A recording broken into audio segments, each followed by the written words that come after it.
Բարև ձեզ սիրելի հետևորդներ, այսօր տաղավարում հյուրընկալել եմ հասարակական քաղաքական գործիչ Էդգար Ղազարյանին, որը վերջերս միացել է Ուժեղ Հայաստանի թիմին։ Պարոն Ղազարյան, շատ շնորհակալ եմ, որ հրավերս ընդունեցիք։ Ես եմ շնորհակալ հրավերի Հուսով եմ համար։ այսօր սենսացիոն հայտարարություններ եք անելու։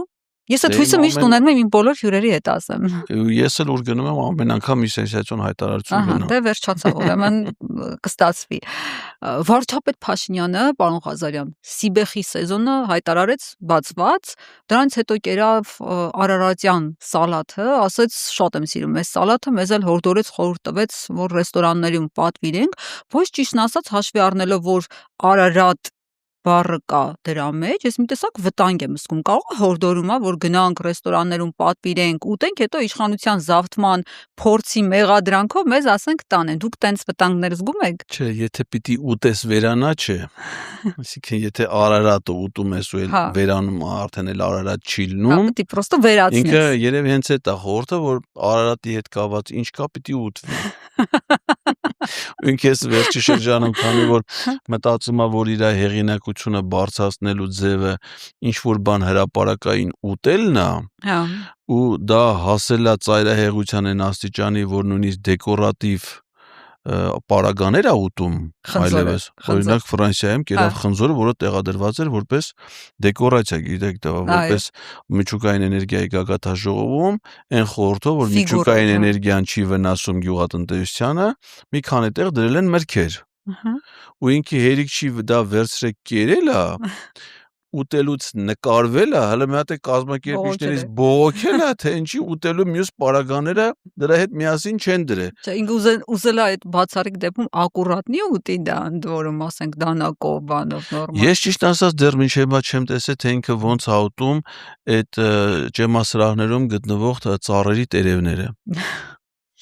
Որով կարծում եմ, որ դա էլ է ուտում, որտեվ այն ինչ որ ինքը ուտում է, որ չի կարելի ուտել, դա էլ կա։ Կամ ասենք ճաշկերույթների ժամանակ սեղանին դրված ծաղիկները։ Հա, ինչը որ դրված է սեղանին։ Մանավանդ հիմա քանի որ չգիտեմ, ասենք օրինակ ինչի է ինքը մտածում, որ ինչ որ բան ուտելը եւ ցուցադրելը։ Ես ինչքան գիտեմ, աշխարհում բոլոր մարդիկ հաց են ուտում։ Մարդիկ կան նույնիսկ օրը 3 անգամ։ Ու դա ոնց որ օրինաչափություն է։ Բայց շատ քչերն են, որ մտածում են, որ իրենց այդ նյութափոխանակության process անկախ դրանից դա որ ցիկլում է։ Ցուցադրելը դա շատ կարևոր է եւ քաղաքական գործի վարկանիշը բարձրացնում է։ Ընդ որում ասենք ուտել այնտեղ այնպիսի վայրերում, որտեղ որպես կանոն մարդիկ չեն ուտում, ասենք օրինակ տրանսպորտի մեջ, չէ, տրանսպորտով մարդիկ երթևեկում են, մարդիկ որպես կանոն ուտում են ճաշասենյակներում, խոհանոցում, որտեղ հյուրասիրության սրահներում եւ ասենք եթե նույնիսկ ուտում են, չի դա ցուցադրել։ Հիմա իր այդ ցուցադրությունը մանավանդ որ դա պապարացիները չեն նկարում, էլի, այսինքն ինքը հատուկ է նկարում, ցուցադրում, խոսում է այդ ընթացքում։ Դա ես կարծում եմ այդ իր թուլության հերթական դրսևորում, այսինքն ինքը ոչ մի քաղաքական խոսք ասող, քաղաքական ծրագիր ունեցող, վարկանիշ ունեցող գործիչ երբեք չի մտածի, որ իր հանրային հեղինակությունը կարա պայմանավորված լինի կուկուռուզ ուտելու հանգամանք։ Ինքը կմտածի, որ իր քաղաքական վարկանիշի բարձրացումը պայմանավորված կլինի մի հետաքրքիր ծրագրով, մի մտահղացմամբ, հասարակական հարաբերությունների զարգացման մի օգտակար մտքով։ Եթե դա ասի կամ այդ որոշումը կայացնի, դա իրեն քաղաքականապես օգուտ կբերի։ Բայց քանի որ ինքը դատարկ է թույլ եւ ինտելեկտուալ իմաստով նաեւ թույլ եւ չունի նման ծրագրեր, հայեցակարգային մտքեր, պատկեր, իրան թվում է թե եթե խարդախության մարդկանց համոզի, որ ինքը ուտում է կուկուռուզ, էժան, ապա ինքը տենց հասարակ մարդ, բայց մերոնցից է, մեր տղեն է, մեր ինքը մոռանում է, որ իր դիմաց կանգնած են նաև խելացի մարդիկ, օրինակ ես այդ կատեգորիայի մեջ եմ դասակարգում, ովքեր նայում են պետական բյուջեում կառավարական ամառունոցի պահպանման ծախսերը, որը օրական կազմում ավելի քան 1.7 միլիոն դրամ, ու այդ փողը ամեն օր ծախսվում է իրանց կեցության վրա։ Եվ եթե այդ գումարը վերածենք կուկուռուզների մեկ օրվա, դա կազմում է մոտավորապես 17 տոննա։ ասենք 17 տոննա կուկուռուզ 50 հոգով ավտոբուսի մեջ չեն կարա ուտեն, դա կարա ուտի, ասենք մի նորմալ անասնապահական ֆերմա, մի ամբողջ տարվա իր կերակրաբաժնի մեջ տարբեր պրոպորցիաներով, եթե դա շատ լավ ազդում է միջալոց կաթնատվության եւ մսատվության վրա բոլոր իմաստներով։ Հիմա ասենք թե եթե ինքը դա անում է, ստիպում է խելոք մարդկանց սկսել այդ հաշվարկները կա։ Եկամ եթե ինքը ցույց է տալի թե ինչ տրամադրություն է տիրում այդ ուրախ ավտոբուսում, մեկը քնած, մեկը պարում է, մեկը, չգիտեմ, ինչ-որ մեկ դա տեսնում ենք, բայց ինքը չի մանում, որ կան մարդիկ, որ ենթադրենք ճանապարհին կանգնած, որոնք նկարում են այն շարաշյունը մեքենաների, որի մեջ նաև այդ ավտոբուսն է։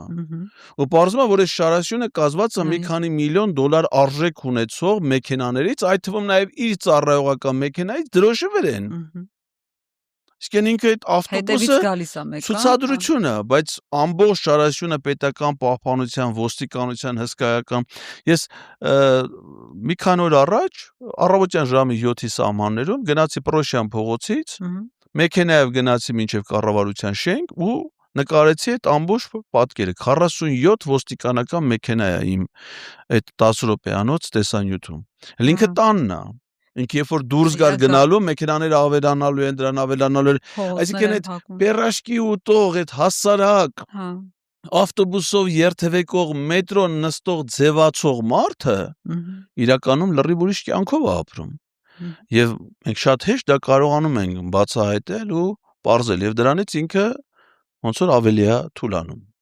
Անդիմադիրները լավ չեն աշխատում, որ այդ ամեն ինչը ավելի ցայտուն ցույց չեն տալիս հասարակությանը, որ ախուրյանցի անոնները, բան ասած, սիմվոլիկ ասած, այսպես նայում են եւ հիանում են, ասում են, վայ, մեր տղեն, էս ինչ լավ տղա է Փաշինյանը։ Այո, եթե իսկապես ներկայացվի այն բոլոր ծախսերը, այն ցոփ ու շվայտ կյանքը, տեսեք, ասենք օրինակ խոսում են իբր թոշակները բարձրացնելու մասին, չէ՞։ Բայց երբ որ դա համեմատության մեջ ես դնում այն պարգևավճարների հետ, որոնք իրանք ստացել են միայն դեկտեմբեր ամսին, պարզվում է, որ ամեն մի падգամավորը ստացել է մի թոշակառուի մոտարապես 13 տարվա թոշակի չափ գումար մենակ մի ամսում։ Այսինքն եթե հիմա կա թոշակառու, որ 65 տարեկան է, մինչև իր 78 տարեկանի թոշակը Վահագ Ալեքսանյանը ստացել է մի ամսում։ Եվ ներկայանում այդ թոշակառուին ասում է, տեսեք մենք ինչքան լավն ենք։ Դե գնա թոշակառու ջան, մտածի։ Մեզ նորից իշխանություն տու, որ մենք մի ամսում ստանանք քո 13 տարվա փողը։ Ու դա ամեն անգամ ի ցույց դնելուց մարդիկ եւ ես կարծում եմ, որ ամենայն դեպս այն ինչ որ մտածող ես փորձում եմ այդ համեմատությունների մեջ դա ներկայացնել, շատ մարդիկ կան, որոնք դա իսկապես տեսնում են եւ ինչով է դա արտահայտվում, որ ինչքան էլ այդպիսի քայլեր անում են, սոցիոլոգիական հարցումները ցույց են տալի, որ իրանց վարկանիշը դրանից չի բարձրանում։ Այսինքն իրանք մի կետի վրա են մնացել, որում այդ կետը հենց այդ իշխանության մեջ լինելու կետն է, որովհետև եթե որևէ քաղաքական ուժ գտնում է իշխանության ղեկին, ինքը արդեն օդից ունի որոշակի ինչ-որ ազդեցություն, որը հասարակական տրամադրությունների վրա ազդում է։ 20%-ն է, 18-20%։ Այո, Իրանը հենց այդ սահմաններում է։ Պարոն Ղազարյան, ասացիք ձեր խոսքում, ասացիք դե թույլ վարչապետ, չէ՞։ Վարչապետը մտավ ուղիղ եթեր, ասաց դուք ուժեղ։ Այդ ինչով եք ուժեղ, արա։ Դե եթե ուժեղ եք, 30 հատ ձգվեք կասեմ էլի, եթե տենամ 30 հատ ուղի եթերում ձգվում եք, կասեմ։ Հիմա դուք ձեր արձագանքը սրան որն է, դուք ինչ պրիոմներ եք պատրաստում անել, որ ձեր ուժը տեսնի Փաշինյանը։ Ինքը այլընտրանքել է առաջարկում։ Կամ արհամարեր բառը գրել։ Ասեք, ենթադրենք, որն է Իսպանիայի մայրաքաղաքը, հա։ Առանց կողմնակի օգնության, հա։ Դե գիտեք, Իսպանիան հայտնի երկիր է, եւ կարծում եմ, որ շատ մարդիկ գիտեն, որ Մադրիդը Իսպանիայի ինձ թվում է նույնիսկ ինքը կարող է իմանա։ Հա, նույնիսկ։ Որտեւ հայտնի երկիր է, էլի։ Բայց ասենք օրինակ ես չեմ պատկերացնում, որ ինքը ուղիղ եթերում առանց կողմնակի ազդեցության ասի, թե որն է Արցախի մայրաքաղաքը։ Հա։ Առավելևս որ ասի, որ դա Արցախի մայրաքաղաքն է, եւ որ դա Ստեփանակերտն է, այլ ոչ թե Խանքենդին։ Եթե ինքը այդ ուժը եւ համարձակությունը ունենա ասելու, իր պարագայում ես կարծում եմ դա արդեն շատ դժվար վարժություն է։ Ընդ որում այն նույն մարդու, ով որ 18 թվից փառաբանում եւ գովերգում էր Արցախը եւ իր բոլոր ուղերձները գրեթե վերջում ավարտում էին կեցցե Արցախի հանրապետությունը բացականչությամբ։ Եթե հիմա ինքը կարանա առանց կողմնակի ազդեցության ասի, թե որ նա Արցախի մայրաքաղաքը, դա է ուժի եւ թույլիկության վարժությունը։ Թե չէ Իսպանիայի մայրաքաղաքը կամ Գերմանիայի կամ Ֆրանսիայի մայրաքաղաքը, դա հեշտ վարժություն է եւ կարծում եմ, որ աշխարհագրության մակերեսային պատկերացումներ անգամ թույլ կտան ցանկացած մարդու դա ուժի խորհրդանիշ չի։ Կամ ասենք ինքը քերականական վարժություններ է առաջարկում։ Երբ որ նույն սխալը ինքը արել էր եւ գրառումներով լրագրողները ցույց տվեցին։ Բառը կազմված ընդամենը 3 տառից։ Եվ այդ 3 տառի մեջ ինքը ուխտերի երթը հենց տենց էր նկարագրել, որ ինքը մասնակցում էր։ Հետո նոր շտկեց։ Հիմա այդ վարժությունը կատարած մարդը քերականական վարժությունը առաջարկում ընդդիմախոսներին, որտեղ նրանք ուժեղ են, դե թույլ։ Ես այսօր գրառում եմ ասացի, եթե այդ վարժությունը ինքը առաջադրի ոչ թե ընդդիմախոսներին, այլ ԿՊ վարչության նիստում ԿՊ-ականներին, ասենք օրինակ ինչ կգրի Խաչատուր Սուքիասյանը։ Կամ անունազգանով լավ չեմ հիշում, նենց ոնց որ հայտնի է տենց Տիլի Գագոն։ Հա։ Կամ են Կարեն Սարուխանյանը։ Գուրգեն պետք է ասեք, իրան որ Գուրգեն չէ, իրան որ Գագոյա թե Գուրգեն ինքն էլ է։ Դա համար ասում են Տիլի Գագո, դրանով ավելի բոլորը։ Կամ ընդ մեկը կար Սեկտեմբերը։ Սմայլիկը։ Ահա։ Օրինակ հետաքրքիր է նա ինչ գրառումներ կկատարի կամ Արխամար է խել, արխամար խել։ Իմիջայլոց մի հատ աղջիկ է Հռեփսիմե Հունանյան, որ հենց արհամարել բառը 2 տառ սխալով գրառում ունի։ Բայց ինքը իմ հաղորդմանը ասաց, որ դի կոպի էի արել, դի ես չէի։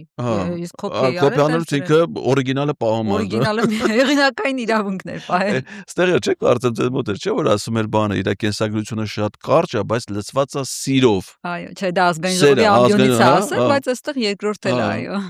Որ նայում ես սեր կա իր կենսագրության հետևում։ Նայում ես իրան, ասում ես հնարավոր է։ Հա։ Կլինի։ Պարզա, այդ առաջարկը ընդհանրապես, որը արեց, ընդ որում ընդգծված տոնով վարչապետը խոսում էր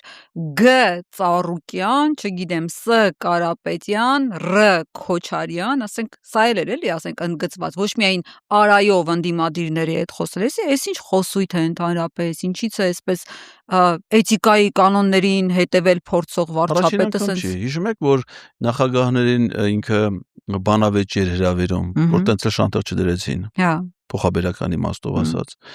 ՍՍ։ Հա, ճիշտ է։ ՌՔ։ Ընդ որում Լևոն Տեր-Պետրոսյանը ինչ որ պատել էր, հա։ Դա անդաստիարակությանից թվում է դրսևորվում է, որովհետև բարձր պետական պաշտոնյայի պարագայում կարծում եմ դա անտակ, անդաստիարակ պահվածքի հետևանք է։ Դա իր պարագայում դա նորմալ է, բերեք չմոռանանք, որ մենք խոսում ենք մի մարդու մասին, որի կրթությունը հավաստող միակ փաստաթուղթը Իջևանի թիվ 1 դպրոցի ավարտական ատեստատն է, որից նույնիսկ Վահե Ղազարյանն ունի։ Ահա։ Երկուսից։ Դրանից բաց հիմա ինք ասենք 51 տարեկան հասակում նոր կառավարման ակադեմիայում հաճախում է վերապատրաստման դասերի, ընդ որում շատ անկանոն պարբերականությամբ դասից փախել էր, գնացել էր Ֆրանսիա։ Դասերի ժամանակ ինքը վիդեոներ հրապարակում, մեծ մասը անցկացնում է բուֆետում։ Այսինքն իր մոտ կյանքի օրինաչափությունները ընդհանրապես սրանց մոտ եթե նկատել եք խախտվել է։ Ասենք եթե մենք հեծանի որպես կանոն քշել ենք 12-13 տարեկան հասակում, ինքը առաջին անգամ հեծանից քշել է 48 տարեկանում։ Ու արդեն հավեսը փախել է, թե նկատել եք, չի քշում։ Հա, այս վերջերս։ Հայաստանում էլ չի քշում, արտերկրում։ Բայց բաները։ Արտերկրում հիշում եք մի պահ կա բոլոր քաղաքներում։ Հա, ուր գնում էր գործուղման, հա։ Ամենտեղ, ասենք Նյու Յորք, Լոնդոն, Փարիզ, Աբարան։ Հա, բոլոր տեղերում։ Ամենտեղ ինքը հիմա այդ նախասիրությունը իր մոտ ոնց որ թե ավարտվել է։ Հիմա կպել է այն խեղճ հարվածային գործիքներին, չէ՞։ Պարզա որ դա կարճ նախասիրություն է, ասենք գլուխ բարձրացրել։ Ոչ մի բան չունի էլ այդ ունակությունը, որ կարճ ժամանակ հետո դա էլ է անցնելու։ Բայց ինքը գնդակը նետեց ձեր դաշտ, ասեց ոնց որ ես հեծանիվ քշելուց եմ ուժեղ, հələ մի հատ դուք ասեք թե դուք ինչից եք ուժեղ։ Ես կխնդրեմ որ դուք մի հատ թվարկեք, էլի, ասենք ինչից եք դուք ուժեղ։ Մարդը ուզում է իմանա։ Դե մարդու ուժը կամ թույլը երևում է յուրաքանչյուրին իր բնագավառում արձանագրած մասնագիտական հաջողություններից, թե ով օրինակ Սամվել Կարապետյանը, որը զբաղվել է բիզնեսով, պարզվում է, որ ամենաուժեղ հայն է որպես բիզնեսմեն, որովհետև իրանից մեծ հաջողություններ ունեցող ազգությամբ հայ գործարար երկրագնդի վրա այս պահին գոյություն չունի։ Հիմա ինքը կարիք չունի ապացուցելու, որ ինքը ուժեղ է, որ ինքը, չգիտեմ, մի հատ էլ հեծանիվ քշի, կամ մի հատ ուրիշ ինչ-որ անկանոն մի գործողություն անի, որովհետև կայացած մարդիկ այլ մոտեցում, ասենք այն մարդիկ, ովքեր որ գիտնական են, ասենք գիտությունների դոկտորներ են, պրոֆեսորներ են, գրքերի, դասագրքերի հեղինակներ, իրանք այլևս կարիք չունեն մի ուրիշ բանով ցույց տալու, որ իրանք բազմաթիվ այլ նախասիրություններ էլ ունեն, կարող են նաև շատ լավ դահուկ են քշում, բայց երբեք դա չեն նկարում, չեն ցուցադրում, որովհետև իրենց ինքնաարտահայտման կայացման համար ոչ մի այլ նախասիրության կամ զբաղմունք կամ ընտանեկան միջավայր կամ իրանց համար այլևս ինքնաարտահայտման ձև չի հանդիսանում։ Բայց քանի որ Նիկոլ Փաշինյանը թույլ է եւ կայացած չի, իրան թվում է, թե երաժշտություն լսելը դա մի շատ կարևոր բացառիկ բան է եւ ինքը ամեն առավոտ երաժշտություն լսելուց ոչ միայն զարմանում է, որ ինքը կարողանում է երաժշտություն լսի, այլ նաեւ դա տեսագրում է եւ ցույց տալու, տեսեք, ես ինչ եմ անում։ Ես ինչ եմ լսում։ Ձայնագրություն եմ միացրել հեռախոսով ու լսում եմ։ Բայց ազդեցության ձև չի։ Հասկանում եք ես ինչ եմ կարում անեմ։ Սրտիկն էլ ուղի եթերում սովորել են սրտիկ ցույց տա, հասկանում եք, ասեք, եթե ինքը ուրիշ նորմալ բան կարանանի, բարձր չէ, որ դրանով Ունեք հիմա իմ երեխեքը արդեն մեծ են, եթե տես բան անեն, ես կվրդովեմ, էլի, կասեմ, մեծ երեխեք եք, ինչեք տես անլուրջ բան անում։ Պարոն Ղազարյան, այնուամենայնիվ ինքը վստահ է, որ Ռուսաստանից էլ նույնիսկ եթե ընտրողներ գան, ՔՊ-ին են ձենը տալու ու որպես այլընտրակ իրենց վերջին ճեպազրույցում ասում է, բա ում պետք է տան, Դոն Պիպոյին են տալու ձեները, չգիտեմ, կոկայինի Միրանին են տալու, այս տիպի սենց այլընտրանքներ է, էլի առաջարկում, մարդիկ ասեն, օ, ոչ, no, հենց քեզ։ Դրանք մարդիկ քվեարկելու են այն տեխնացուների օգտին, որոնք որ առաջադրվելու են։ Եվ ամեն մարդ ինքն է որոշելու, թե ինքը բերում տեխնացուների շարք, երբ որ ամեն մարդ ինքն է որոշում, եւ եթե որևէ մեկը առաջադրելու իրավունք ունի, առաջադրվելու, ընտրողներ ընտրելու իրավունք ունի, եւ այդ հնարավոր ենթադրյալ ցանկի մեջ ամենաբացասական հատկանիշներ կրողը ինքն է։ Ու այն ուրիշներին, եթե ինքը փորձում է թիրախավորի, օրինակ իմ մոտ հարց առաջանում, եթե դու որևէ մեկին համարում ես կոկայինի Միրան, ապա ես հիշում եմ, որ ինքը իր ունեցած կոկայինը արկերով տվել է քեզ։ Եվ հիմա էլ ինքը կոկայինի Միրան չի, որովհետև ինքը դա չունի, կոկայինի Նիկոլը դու ես։ Ու մեզ կարաս ասես ուր է դա։ Ինչ է եղել այդ տոննայով, հա։ Քանի կիլոգրամա դրանից պակաս է, որովհետև ասում են, որ ինչ-որ պակասել է։ Եթե չի պակասել, որտեղ է գտնվում, խոսքը մի քանի միլիարդ դոլարի մասին, ես հիշում եմ 19 թվին Արթուր Դավթյանը, որ գլխավոր դատախազ էր ազգային ժողովում իր հաղորդումը տարեկան ներկայացնող, ասում է, տարվա ընթացքում հայտնաբերվել է 56 թե 59 գրամ կոկային տեսակի տարվա ընթացքում։ Հա, ընդամենը դա։ Խնդրեմ, տոն։ 3 տոննա։ Այո։ Որից կիլոգրամ։ Ու դրան զուգահեռ խոսում է տելեգրամյան ալիքներով թմրանյութի վաճառքի համատարած երկրում, դպրոցականների, ուսանողների ներգրավվածության, այդ ապօրինի վաճառքի հսկայական ծավալների մասին, ինքը դա չի կարում վերահսկի։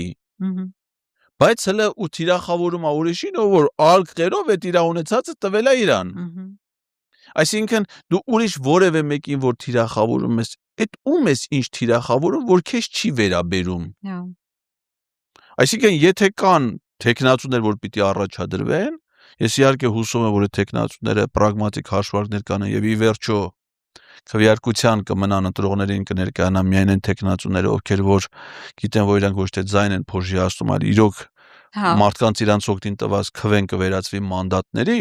հակառակ դեպքում հատկապես այս ընտրության ժամանակ ձայն փոշի հասնելը դա թշնամություն է։ Իմ ընկալումներով։ Բայց ովքեր էլ որ մնան, իսկ անուններով կասեք ովքեր են այդ ուժերը։ Չեմ կարող ասել, որովհետեւ չեն էլ առաջադրվել մարդիկ, կուսակցության նույնիսկ չեն առաջադրվել, ոնց կարող եմ ասել, թե ով ինչ։ Ես դա կարող եմ ասել միայն բոլորի հետ միասին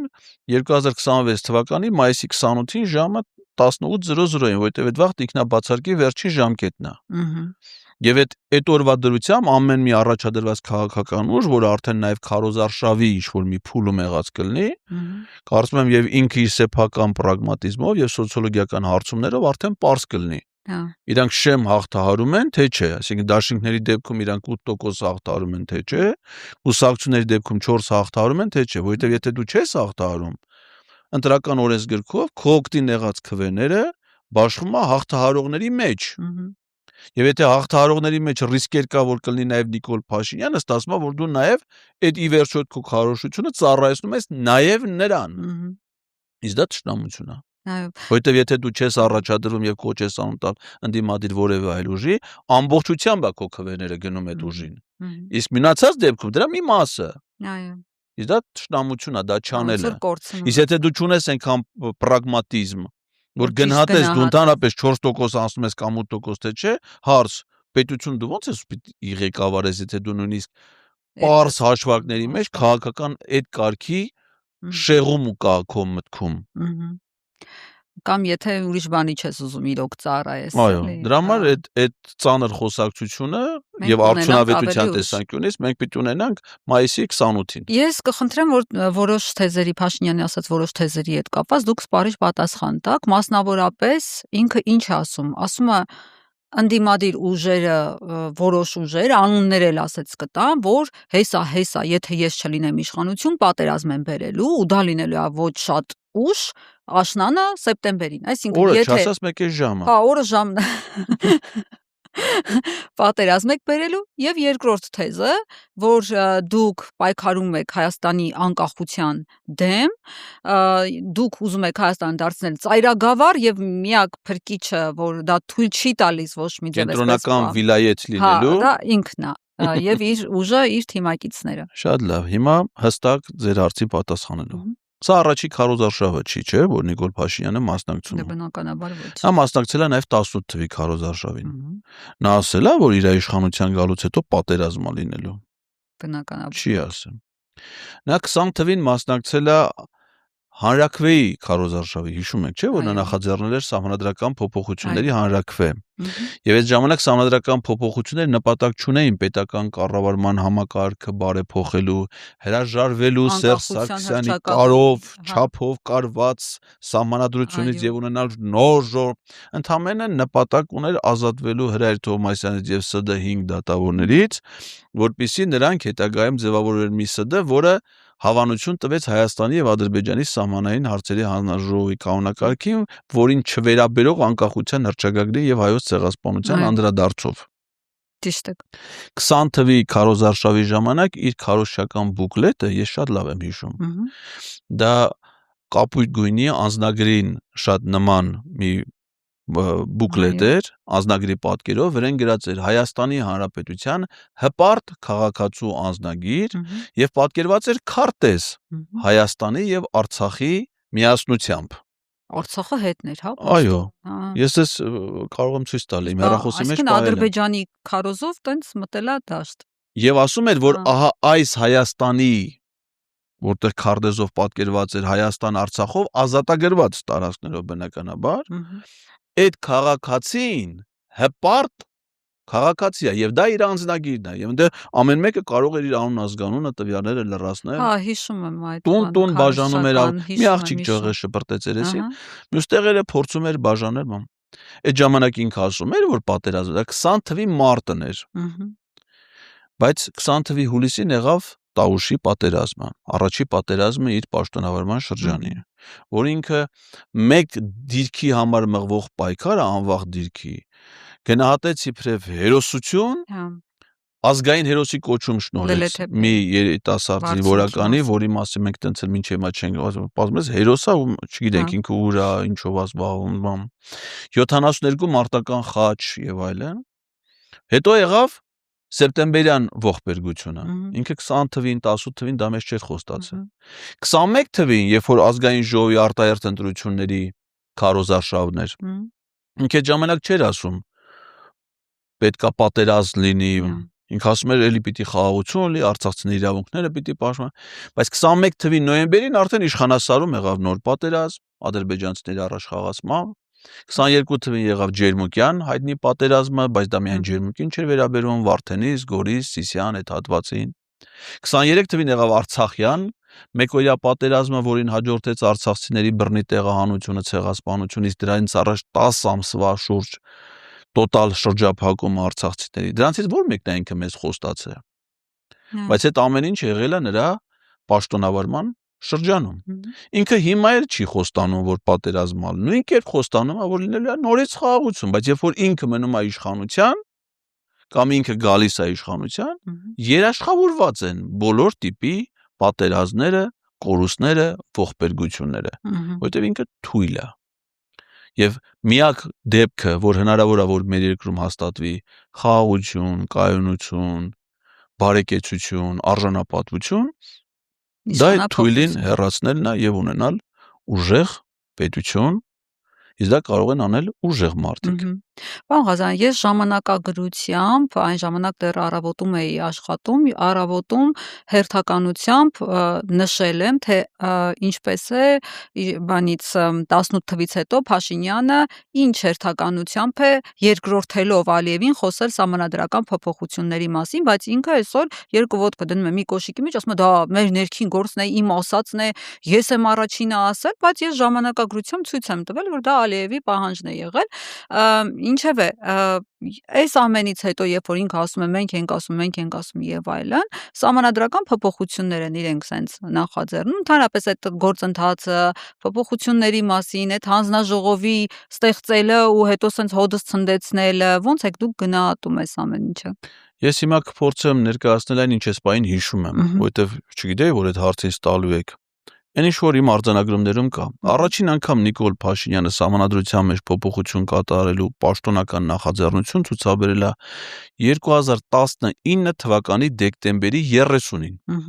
Վարչապետի որոշմամբ ստեղծվել է սահմանադրական փոփոխությունների խորհուրդ ու հետագայում հանձնաժողով։ 19 թիվն է։ Ոչ պատերազմի մասին խոսք կա, ոչ Ալիևի հայտարարությունների եւ այլն։ Այդ հանձնաժողովը տապալվել է։ Նրանք ոչ միայն սահմանադրական փոփոխությունների նախագիծ չեն մշակել, այլ նույնիսկ հայեցակարգ չեն կարողացել մշակել։ Այն ժամանակ կարծեմ արդարադատության նախարարն ով էր այդ ժամանակ։ Մի մարդ կա, որ միշտ բոլոր տեղերում կա այդ խորհրդի կազմում, դա շատ ազդեցիկ հեղինակավոր համաշխարհային մասշտաբի սահմանադրագետ իրավաբան, ուղղակի հպարտություն, պարծանք հայ ժողովրդի համար Դանիել Իոաննիսյանը, որը բոլոր ժամանակներում մինչև հիմիկվա խորհրդի իր արժեքավոր գիտելիքներով ներկա է, բայց այդ հանձնաժողովի նախագահները միշտ փոխ։ Ու դա այդ հանձնաժողովը հայեցակարգ չի կարացել նույնիսկ մշակի։ Այդ ընթացքում եղել է 20 թվի հանրաքվեի նախաձեռնությունը։ Ու այդ 20 թվի հանրաքվեի դրած սահմանադրության նախագծի հեղինակ այդ հանձնաժողովը չէր, որ 19 թվին ինքը ստեղծել էր, այլ մեր ժամանակների մեկ այլ խոշոր մտածող Վահագն Հովակիմյանը, որի նախաձեռնած այդ սահմանադրական նախագիծը շրջանցելով սահմանադրական դատարանի նախնական վերահսկողության ինստիտուտը, որ պետք է դրեցին հանրաքվեի։ Դրեցին հանրաքվեի, հետո 2 շաբաթ, 3 շաբաթ տևեց կարծեմ այդ քարոզարշավը։ Դե ստանում են, չէ՞, տեղեկություն, ասում են չի անցնելու, որովհետև հանրաքվեի տարբերություն ընտրությունների համարվում է կայացած, եթե ընտրողների ցուցակային թվի 51%-ը մասնակցում է քվեարկությանը։ Իսկ ընտրություններին հիմա մենք 50% մասնակցություն չունենք։ Այդ ժամանակ հանրաքվեներին առհասարակ քիչ ալու մասնակցություն։ Բացի դրանից, որ պիտի 51%-ը ընտրողների ցուցակային թվի 25%-ն էլ պիտի կողմ քվեարկի, այո ասի։ Իրանք ստացել են 860 զայն 21 թվին։ Հանրաքվեի համար պետք էր 800,000-ից ավել։ 670 ստացել են 800,000։ Այսինքն եկան իրան ասին, երևի ԿԳԲ բան մնացած ովքեր որ ասում են չի անցնի։ Իսկ պատկերացնում եք, եթե իդ դնում են ու չի անցնում, նշանակում է ժողովուրդը դեմ է, ուրեմն պետք է մոռանաս, որ այդ Թոմասյանին պիտի։ Ինչ արեցին իրանք, մարտի 16-ին երկրում հայտարարեցին արտակարգ դրություն COVID-ի համար։ COVID-ի հիվանդություն է, եթե ես հիվանդ եմ, հետո լավանում եմ, հիմա ունի գլուխս մի քիչ ցավում է, դա պատճառ չի, որ երկրում արտակարգ դրություն սահմանվի։ Սահմանադրությամբ արտակարգ դրություն պիտի սահմանվի, եթե սահմանադրական կարգին վտանգ է սպառնում։ Սահմանների, որևէ հիվանդության տարածումը, զարգացումը, դա իհարկե պետք է պետությունը կարանտին կարա հայտարարի, որում արտակարգ դրությունը ի տարբերություն ռազմականի կարա հայտարարվի մի քաղաքում։ Ասենք ենթադրենք Էջմիածնում, որտեղ կար հայտնի դեպքը։ Ասենք եթե Էջմիածնում COVID կա, Ազատեք գյուղում չկա, Ազատեք գյուղում դու չես արտակարգ դրություն հայտարարում, դե մարդկանց կյանքի ռեժիմը չես խախտում, դե այդ վիրուսը չկա։ Իրանք հայտարարեցին մի նպատակով, որպեսզի հետաձգվի հանրակ, որովհետև արտակարգ դրության ժամանակ դա հետաձգվում է։ Եվ այդ արտակարգ դրության ժամանակ, արտակարգ դրության ռեժիմ, երբ որ խոսքը սահմանափակված է, հանրահավաքներ չեն կարող լինել, ազգային ժողովի միայն իմ քայլը խմբակցության падգամավորների մասնակցությամբ, ԲՀԿ-ն ու Լուսավոր Հայաստան նույնիսկ քննարկումներին չի մասնակցել, չեմ ասում քվեարկության։ Իրանք սահմանադրության մեջ կատարեցին նույն փոփոխությունը, որը պիտի արվեր գրեթե նույն փոփոխությունը, որը պիտի արվեր հանրակրվեով, ինչի իրավունքը նրանք չունեին։ Փոխել են այդ իրանց կամքով կատարված, այդ ժամանակ իրանք չէին ասում անկախության հռչակագիր, դա կոնֆլիկտի բանդ, եթե փոխում ենք, դա էլ պիտի փոխենք, թեկուզ հանրակրվեի դնելով։ Հետո էլ ընդդիմադիրներին են ասում սահմանադրության վրա ոտքները սրբում եք, սահմանադրությունը չեք հարգում։ Սահմանադրական դատանից սահմանադրական դատավորների փոփոխությունը, որը իրանց բերեց քվորումի 5-ը, արդեն դատավոր իրանց համար հասկանալի, գիտեք երբ ավարտվեց գործընթացը։ Սեպտեմբերի 13-ին։ Պատերազմը երբ հասկսել։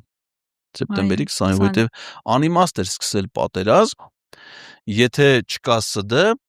որը պատերազմի արդյունքը որպես հետևանքը միջազգային պայմանագիր պիտի տա հավանություն։ Իսկ եթե սահմանադրական դատարանը տալիս է բացասական եզրակացություն որևէ միջազգային ազգային ժողովը նույնիսկ չի վավերացնում դա։ Այսինքն ինքը միջազգային պայմանագրի շղթան վավերացման ամբողջությամբ տիրացել էր բացի սահմանադրական դատարանից։ Եվ այդ մի պոստն էլ այսպես ասած։ Դրանից հետո պատերազմից հետո սկսեց բանակցությունները Ալիևի հետ։ 21 թվականի դեկտեմբերի 14-ին Ալիևը 21 թվականի մարտին առաջին անգամ ասել Հայաստանը պիտի փոխի սահմանադրությունը եւ հրաժարվի հռչակագրից, վերահաստատել է 21 թվականի սեպտեմբերին, 21 թվականի դեկտեմբերի 14-ին առաջին անգամ հանդիպում նայել է Իլհամ Ալիև, Նիկոլ Փաշինյան, Շարլ Միշել, վերադառնալուց հետո ստեղծել է սահմանադրական փոփոխությունների նոր հանձնաժողով եւ դեկտեմբերի 26-ին հանդիպել է ՍԴ դատավորների հետ։ Փայլուն ծրագիրը, այսպես ասած, ու հետո սկսվում է արդեն այս process-ը, որ նոր սահմանադրություն, անկախության հռչակագրից հրաժարում եւ իսկ Իլհամ Ալիևը շատ լուրջ է վերաբերվում, մենք ենք սենց ծաղրելով, կուկուռուզով, բանով այս ամեն ինչը վերաբերում։ Ինչա նա անում։ Նա նախաստորագրել է Վաշինգտոնում Փաշինյանի հետ, այսպես կոչված խաղաղության պայմանագիրը։ Եվ ասել է, սա չի ստորագրի, եթե նախաստորագրումը միջազգային պայմանագրի մասին օրենքով իրավական որևէ իմաստ չունի։ Ասում է, սա կստորագրվի, եթե Հայաստանը փոխի սահմանադրությունը հրաժարվի անկախության հռչակագրից։ Այն դեպքում մենք սա կստորագրենք։ Ինչի՞ է դա այդ պայմանը դրե։ Որովհետև եթե Հայաստանը ընդունում է նոր սահմանադրություն առանց անկախության հռչակագրի, նշանակում է վերանում է պետությունը։ Այսինքն ինքը այդ ժամանակ էլի չի ստորագրի։ Արդեն այն պատճառաբանությամբ, որ այն պետությունը, որի հետ որ մենք նախաստորագրել ենք, վերացել է։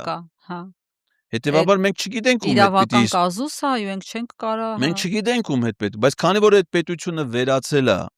եւ այդ պետության տարածքները ըստ մեր գործող սահմանադրության մեզ է պատկանում, իսկ դրա մասին Նիկոլ Փաշինյանը սկսել է խոսել 24 թվականի օգոստոսի 30-ից առաջին անգամ, որ Ադրբեջանի գործող սահմանադրության համաձայն Հայաստանի գործող տարածքի 60-ից 70%-ը թվարկելով կոնկրետ վարչատարածքային միավորներ, Սյունիքի Վայոց ձորի մարզերն ամբողջությամբ, Արարատի, Արմավիրի, Գեղարքունիքի, Տավուշի, Լոռու, Շիրակի մարզից առանձին հատվածներ պատկանում են Ադրբեջանին։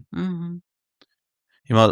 մարդիկ կարծում եմ այս փաստերը, սրանցից ոչ մեկի հեղինակը ես չէի, ես փորձեցի ցիտել ամսաթվերով։ Պարզապես հիշողության թարմացում։ Այս տրամաբանական կապը բերելու է պետության վերացման, իսկ պետության վերացման հռչակագիրը քաղաքացիական պայմանագիր կուսակցության վերջին համաժողովում պաշտոնապես ազդարարվել, որ իրանք սկսելու են նոր 4-րդ հանրապետության կազմավորման գործընթացից, որպեսզի նորը լինի, պիտի գործողը վերանա։ Իսկ երբ որ գործողը վերանում է, ով է ասում, որ պիտի 4-րդը ստեղծվի։ Օրինակ, երբ որ Արցախի առաջի հանրապետությունը վերացավ, դրանից հետո ստեղծվել է Արցախի երկրորդ հանրապետությունը։ Իսկ ով ասում, որ Հայաստանի հետո էլ կասեն դե լավ է, բա մեզ պետք է։ Միջայլոց մեր հանրապետությունը շատերն են գործածում նաև ընդդիմադիր մեր գործընկերները համարակալված չի։ Սա Հայաստանի երրորդ հանրապետությունը չի։ Սա ուղղակի Հայաստանի հանրապետությունն է։ Այո։ Երրորդը չի, երկրորդը չի, 3-ի դրոպ 4-րդը չի։ Սա պետություն է, որի անունն է Հայաստանի հանրապետություն, եւ այդ պետությունը այդ անվանումը ստացել է 90 թվականի օգոստոսի 23-ի անկախության հռչակագրով։ Եվ եթե մենք հրաժարվում ենք այդ հռչակագրից, հրաժարվում ենք այս պետությունից։ Պարոն Ղազարյան, ինչ եք դուք սենց դուրս տված պաշտպանում անկախության հռչակագիրը ասվածը։ Մեկը ձեզ ասում են դուք Կրեմլի ագենտներ եք, էմիսարներ եք, երկիրը ծայրագավառ եք վերածելու, չգիտեմ, գուբերնիա եք սարքելու, միութենական պետության կազմի մեջ եք, մեկը մտցնելու։ Էլի ինչ եք աշկակապություն անում, սաղին խափում ասում բան, թե բա անկախություն։ Բայց դա ցնդաբանություն, այսինքն ում որ այդ մեղադրանքը ներկայացվում է, այդ մարդիկ ժամանակին եղել են պետության ղեկավարներ։ Եվ իրանց ղեկավարման ժամանակաշրջանում, երբ որ հնարավորություն ունեին կայացնել այդ որոշումները չեն կայացրել։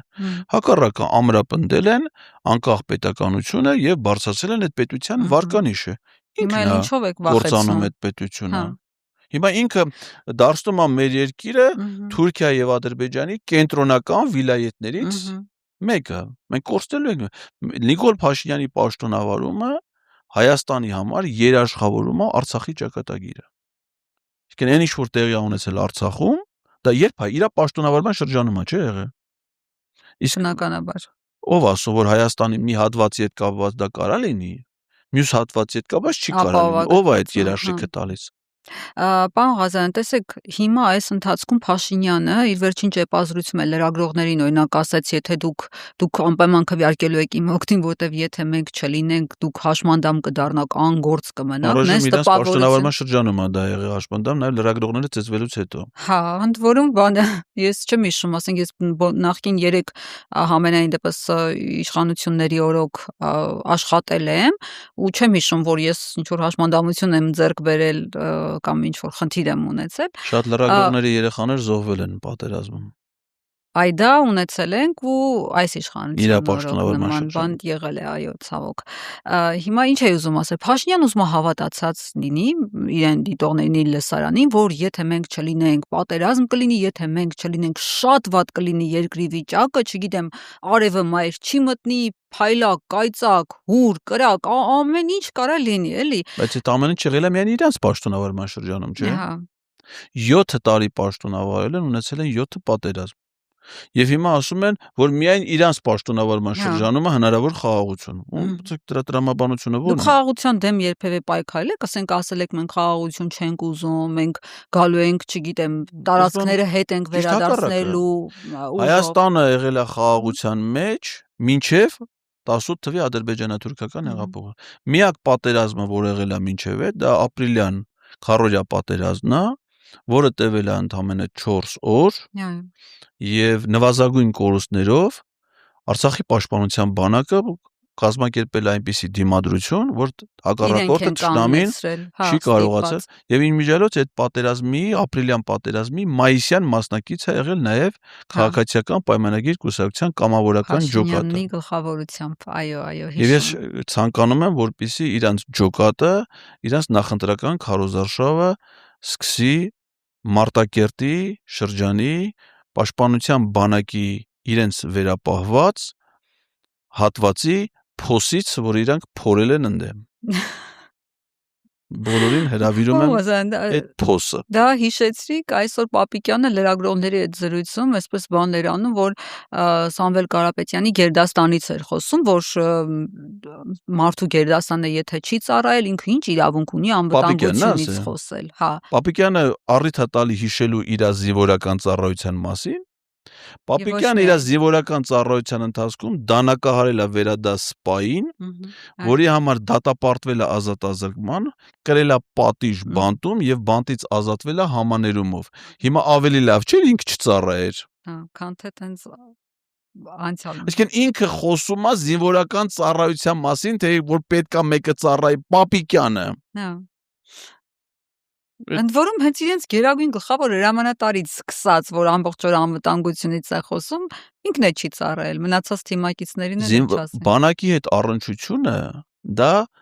ժամկետային զինվորական ծառայությամբ չի սահմանափակում։ Վազգեն Սարգսյանն էլ չէր ծառայել, ժամկետային զինծառայող չէր եղել, բայց ինքը բանակի հիմնադիրներից մեկն է։ Այո, հնարավոր է մարդը նաև ժամկետային զինծառայություն չանցնի, տարբերակ ես էլ չեմ ծառայել, որովհետև ունեցել եմ գիտական աստիճան, զբաղվել եմ գիտական գործունեությամբ, բայց պարգևատրվել եմ Պաշտպանության նախարարության ամենաբարձր գերատեսչական պարգևով մարզպետի պաշտոնում մարզային զորակոչային հանձնաժողովի նախագահի պարտականությունները բարեխղճորեն կատարելու համար։ Այսինքն ներդրում եք։ Այսինքն բանակի հետ իմ առնչությունը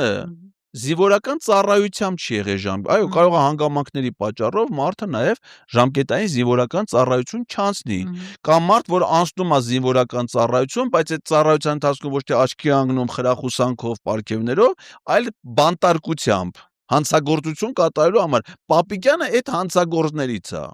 Ու հիմա ինքը խոսում է ուրիշ որևէ մեկի զինվորը, ասում է գոնե առիթ մի տվեք, ձեզ չհիշենք։ Բարձա, մի քիչ եկեք տեղափոխվենք ներքաղաքական, այսպես կտրվենք, փորձենք այս ՔՊ-ի բաներից, թեմաներից, իրենց ստեղծած օրակարգերից, այսպես ասած։ Ուրեմն ձեր թիմի անդամ Գոհար Մելոյանը հաղորդումներից մեկի ժամանակ մի հատ արտահայտություն արեց, որը էլի էր եղել նման արտահայտություն Նարեկ Կարապետյանի կողմից, բայց Քոչարյանի աջակիցները, Ռոբերտ Քոչարյանի աջակիցները շատ ծանր տարան այդ արտահայտությունը եւ ես իմ ամբողջ լրահոս երեկվա այտենց քրքրում էին ուղղակի Գոհար Մելոյանին։ Իդի ինչն էր ինչ էր ասել կամ ինչի չմարսեցին ձեր կարծիքով։ Ես կարծում եմ, որ Ռոբերտ Քոչարյանի հեղինակությանը եւ հաջողություններին ավելի մեծ վնաս տվող մարդիկ չկան, քան նրանք, ովքեր որ դիրքավորվել են որպես Ռոբերտ Քոչարյանի աջակիցներ։ Այսինքն իրենց համար, այսինքն ոչ թե համարում են այսինչ կուսակցության անդամ, գաղափարի կրողներ բան, այլ դիրքավորվել են որպես այդ բրենդի տակ։ Նրանցից մեծ վնաս տվող նախագահ Քոչարյանին ես մինչև հիմա հələ չեմ տեսել։ Ու ես չեմ էլ կարող պատկերացնել, թե ասենք օրինակ Նարեկ Մանթաշյանը ինչով է աջակցում Ռոբերտ Քոչարյանին։ Թե ինչով կարա Քոչարյանը աջակցի Նարեկ Մանթաշյանին, ես դա պատկերացնում եմ։ Օրինակ Քոչարյանին կարան աջակցել են մարդիկ, ովքեր իրանից խելոք են, իրանից շատ փող ունեն, իրանից մեծ ազդեցություն ունեն, հեղինակություն են։ Բայց այն մարդիկ, ովքեր դիրքավորվել են որպես աջակիցներ, բոլորը Քոչարյանից քիչ ունեն։ Եվ հեղինակություն, եւ խելք, եւ կարողություններ։ Հետևաբար որ Քոչարյանը իրանց աջակցի, դա պատկերացնում եմ, բայց որ իրանք պիտի Քոչարյանին աջակցեն, դա չեմ պատկերացնում։ Ու իրանց գործունեության մինչև այդ սեգմենտի։ Որտեղ օրինակ Քոչարյանին աջակցողը ենթադրենք Հայ-Հեղափոխական Դաշնակցությունը, չէ՞, որպես ես դա պատկերացնում եմ ինչա, չէ՞։ Կուսակցությունը, որը Քոչարյանի հետ միասին դաշինք են ձևավորում քաղաքի, դա լրիվ հասկանալի է տրամաբանական է։ Իսկ այդ անհատական մակարդակում ու այդ մարդիկ հենց իրենց գործունեությամբ, այդ փորձելով ցույց տալ, որ իրանք կարող են sense բամբ տեսակի այդ պաշտպանել, ինչ-որ մեկին քննադատել, ավելի վնասում են, քան իրանք օգուտ իմ կարծիքով չեն էլ կարա տան։ Դե իրենց առաջնորդն է Քոչարյանը եւ մտածում եմ, որ այդ արտահայտությունները վնասում են իրենց առաջնորդին եւ իրենց թիմին եւ կարծիքով իրենց առանձնա վնասում։ Հիմա ասենք օրինակ Գոհար Մելոյանը դա մեր հանրային դաշտում մինչեւ ուժեղ Հայաստան թիմին միանալը ամենահայտնի իրավաբաններից, իրավապաշտպաններից մեկն է, որ իր առողջ մտքերով, դատողություններով եւ ընդդիմադիր դաշտում իր կին լինելու հետ միասին պահպանելով իր ողջ գեղեցկությունը, հմայքը նաեւ ակտիվ, համարձակ պայքարի շարքերում ա եղել։ Եվ ինքը բազմաթիվ հայտարարություններ արել, ընդ որում բազմաթիվ հայտարարություններ նաեւ ի օգուտ ընդդիմադիր պայքարի, որտեղ նաեւ առանցքային դեր ա ունեցել Ռոբերտ Քոչարյանը։ Եվ հիմա իր մի խոսքի ձևակերպը, որ ճիշտ եք ասում, ինքը իրան հեղինակային էլ չի, եւ իրան այդ իմաստով թիրախավորելը դա անազնվություն է եւ իմ կարծիքով վնասում է ընդհանուր։ Ասենք, եթե օրինակ այդ խոսքին արձագանք որևէ տեսակի չլներ, առհասարակ որևէ տեսակի, ոչ մեկի հեղինակություն դրանից ոչ կտուժեր, ոչ բան կլներ սովորական մի խոսք, որտեղ ինչ-որ մի մանավանդ որ դա այդպես ընդգծված, այդպես հայեցակարգային, սկզբունքային, ասենց բան, ասենց մի հատ տարբերակով Ես կարծում եմ, որ այդ աղմուկը ավելորդ է, այդ աղմուկը բարձրացնում են հիմնականում են մարդիկ, ում դիրքավորումը ուղղակի վնասակար է բոլորին, որտեղ որ իրանք կլնեն։ Օրինակ ես կուզեի, որ այդ մարդիկ կլնեին նիկոլականներ։ Թե նույն վնաստային, քան թե նախագահ Քոչարյանին։ Որտեղ նախագահ Քոչարյանի անցած ճանապարհը գործունեությունը ավելի դրական է։ Ինչևէ, ամեն դեպքում Գոհար Մելոյանը շատ կատեգորիկ, երբ որ ասում է, որ ավելի շատ իրենք ջղայնացան նույնականացումից, երբ որ ասեց ՔՊ-ն էլ չի կարող ՔՊ-ի հետ համագործակցություն լինել, նույնն էլ Ռոբերտ Քոչարյանի հետ, այ իրենք կարող են իրենց ձայները տալ։ Ես դա չեմ համարում որպես նույնականացում, դա քաղաքական ուժի սկզբունքային դիրքորոշում։ Այսինքն հարցը էս է, Քոչարյանին ո՞նց կարելի է համեմատել։ Դա համեմատություն։ Օրինակ ես դա չեմ համարում որպես համեմատություն, ես դա համարում եմ որպես ուժեղ Հայաստան քաղաքական թիմի սկզբունքային մոտեցում, որ իրանք առհասարակ հակառակը, դա ոչ թե համեմատություն է, այլ տարբեր բևեռների ցուցադրությամբ սեփական քաղաքական մոտեցման ընդգծումն է, որ անկախ դրանից այս բևեռնա թե մյուս բևեռնա քաղաքական ուժը համագործակցության սցենար այս պայն չի քննարկում, դա հակառակը, ոչ թե դա նույնականացումն է, այլ ծայրահեղականության ընդգծումն է։ Իմ ընկալումներում դա տենց է։ Լավ, ձեր ուժեղ Հայաստանին միանալու հետ կապված էլ որոշ հարցեր ունեմ, չնայած մենք ճեպազրույց ունեցանք դատարանի բակում, կարճ, բայց որոշ հարցեր առաջացավ ձեր պատասխանից, ուրեմն ես ձեզ հարցրեցի, ասացի, որ դուք Սերժ Սարգսյանին դավաճանել եք, որովհետև գնացել եք ուժեղ Հայաստանի թիմ։ Ասացիք, ես երբ եմ դավաճանել, չեմ դավաճանել, որովհետև 12 տարի առաջ արդեն ՀԿ անդամ ես չեմ եղել, չէ՞։ Եվ դրանից հետո որևէ քաղաքական process-ի, որին ՀՀԿ-ն մասնակցել է, ես դրա հետ որևէ առնչություն չեմ ունեցել։ Արդեն 12 տարի շարունակ։ Հա, բայց դուք ՀՀԿ-ի ֆիգուր եք եղել, պարոն Ղազարյան, ասեմ ինչի։ Դուք այդ 12 տարի առաջ, որ ձեզ հանեցին, ՀՀԿ խորհրդի նիստ հրավիրեցին եւ այլն հանեցին, դուք ՀՀԿ-ի անդամակցությունից զրկվեցիք զուտ, որովհետեւ դեսպան էիք նշանակում, այսինքն օրենքը թույլ չէր տալիս եւ ստացվում է, որ ասենք Վլադիմիր Վարդանյանը, եթե հիմա ասենք գնում է ՍԴ ու ՔՊ-ի հետ ամբողջ կապերը խզվում է, չի խզվում բոլորս, այդ ասոցիացումը եւ նույնականացումը ունենում ենք։ Հիմա այս դեպքում էլ դուք ինչի այդպես նեղացաք, որ չէ, Չէ, ինձ համար վիրավորական դավաճանություն բառը։ Հա։ Դե հիմա նայեք, որպես կողմնակի դիտորդի մոտ, ոնց որ կողքից դիտորդի մոտ, այդպեսի տպավորություն։ Գիտեք, ես հասարակական գործիչ եմ, իսկ հասարակական գործի գործունեությունը դա բաց է։ Եվ իմ կենսագրությունը իր բոլոր մանրամասներով դա հանրահռչակ է։ Վիկիպեդիայում դրված է։ Եվ ես իմ կենսագրության յուրաքանչյուր դրվագի մասին կարող եմ խոսել միայն հպարտությամբ, որովհետև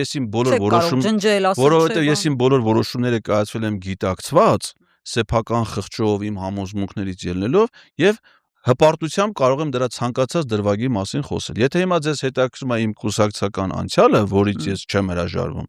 ես մեծ սիրով դա ձեզ կներկայացնեմ։ Չէ, ոչ թե անցյալ, այլ Եվ կապը, առնչություն, այսինքն այն, որ ես եղել եմ հանրապետական կուսակցության անդամ,